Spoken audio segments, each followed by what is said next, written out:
ऊष्मा और ताप में क्या अंतर है? 3 बहुत सरल अंतर मैं देने जा रहा हूँ और आप एग्ज़ाम में लिखिए, 2 पूछे 2 लिखिएगा शुरू के, 3 पूछे 3 लिखिएगा और पूरे मार्क्स आपको मिलेंगे। बहुत ही सरल उत्तर।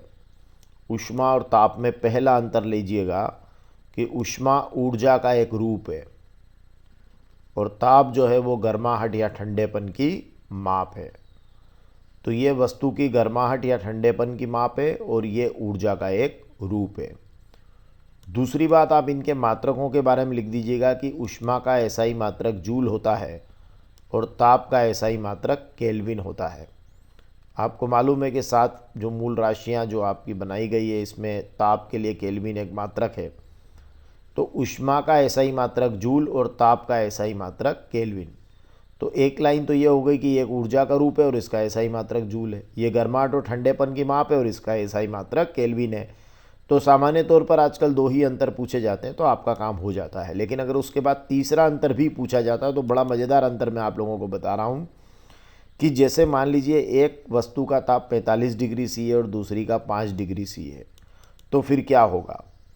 इसको जब इन दोनों को आपस में कनेक्ट करेंगे तो फिर क्या होगा? ऊष्मा जो है वो ज़्यादा ताप से कम ताप की वस्तु की ओर ट्रांसफ़र हो जाएगी या स्थानांतरित होगी।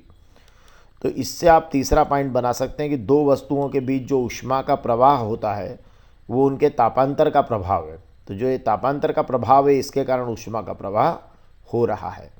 अब इसी को अगर हम दूसरे तरीके से समझें तो 2 वस्तुओं का जो तापांतर है वो ऊष्मा प्रवाह का कारण है। वो क्या है? ऊष्मा प्रवाह का कारण भी है।